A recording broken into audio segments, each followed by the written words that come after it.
दोस्तों आज हम एक ऐसी बात करने जा रहे हैं कि जो हम अक्सर नज़रअंदाज कर देते हैं, लेकिन जिसकी कीमत हमारे बच्चे अपनी जान देके चुका रहे हैं। करीब 40 साल पहले एक टीचर थी जिन्होंने एक एंथम लिखा था स्कूल के बच्चों के लिए, जो बच्चे हमेशा सुबह गाया करते थे। लेकिन उसी स्कूल में आज एक बड़ी खतरनाक घटना हुई और बड़ी दर्दनाक घटना हुई जिसने पूरे स्कूल को हिला के रख दिया है।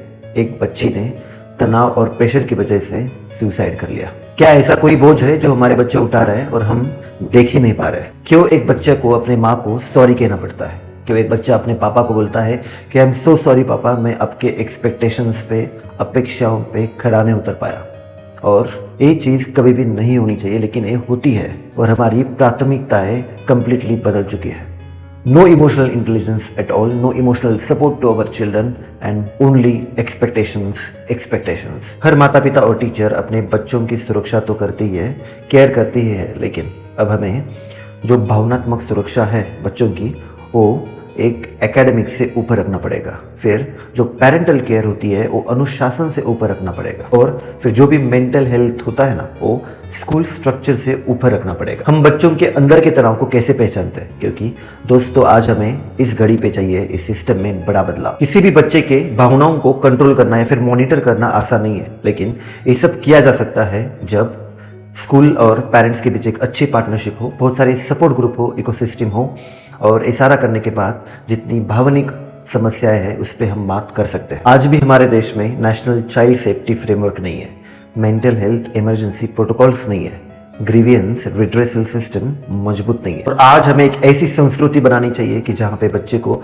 लगता नहीं है कि वो एक मशीन है, बल्कि उसे लगता है कि उसकी बात सुनी जा रही है। हाँ, उसकी भावनाओं को अब एक जगह सुनने की है। हम ये बात क्यों नहीं समझ रहे कि बच्चे अपने एंजाइटी को संभाल नहीं पा रहे, अपने भावनाओं को व्यक्त नहीं कर पा रहे। और अगर माता पिता और शिक्षक ही अपने बच्चों को basic emotional skills, happiness skills नहीं दे पा रहे, तो फिर हम किसके लिए काम कर रहे हैं? दोस्तों अब हमें दोष देना बंद करना चाहिए, क्योंकि हमें अब ऐसे एक सिस्टम खड़ी करनी चाहिए कि जिसमें हर बच्चे को सुरक्षित लगे, हर बच्चे को लगे कि उसके पास कोई है जिसके साथ वो हर कोई चीज़ शेयर कर सकता है। और ये जो चाइल्ड सुसाइड्स है, इसमें एक बच्चे की गलती कुछ भी नहीं है। हो ये जाता है कि उस मोमेंट में, उस मिनट में बच्चा एक इमोशनली ओवरवेल्म हो जाता है और वो उस समस्या के आगे सोच नहीं पाता है, अपनी पूरी सोचने की क्षमता ये खो देता है। और इसी की वजह से, कभी स्कूल्स की वजह से भी हो सकता है, अपने घर की वजह से भी वो डिप्रेस्ड हो सकता है। बात जान लो कि बच्चे अच्छे तरीके से भविष्य नहीं देख पाते हैं।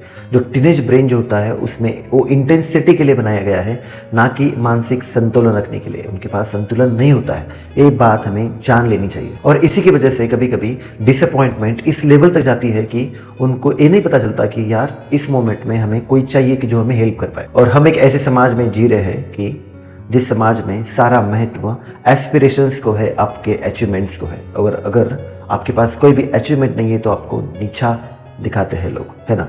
और इसकी जो कीमत है वो हमारे बच्चे चुका रहे हैं। और ये जो समस्या है वो बस स्कूल की नहीं है, घर की नहीं है, किसी पर्टिकुलर इंडिविजुअल की नहीं है, बल्कि ये जो समस्या है वो सारी अपनी सोसाइटी की ही समस्या है। दोस्तों अब हमें एक ऐसी बच्चों के लिए स्पिरिचुअल स्पेस बनानी होगी कि जिसमें एक इमोशनल एंकर उसके रिपोर्ट कार्ड के ऊपर रखा जाए, उसके आगे रखा जाए, जहाँ पे हर बच्चा सुना जाए, हर बच्चा देखा जाए, हर बच्चा समझा जाए और हर बच्चा मायने रखता हो। और अगर आप सहमत हो कि बच्चों को टॉपर्स नहीं बल्कि एक भावनात्मक दृष्टिकोण से एक स्ट्रॉन्ग इंसान बनना चाहिए, तो मेरी वीडियो शेयर करो, क्योंकि शायद एक शेयर किसी बच्चे की जान बचा दे।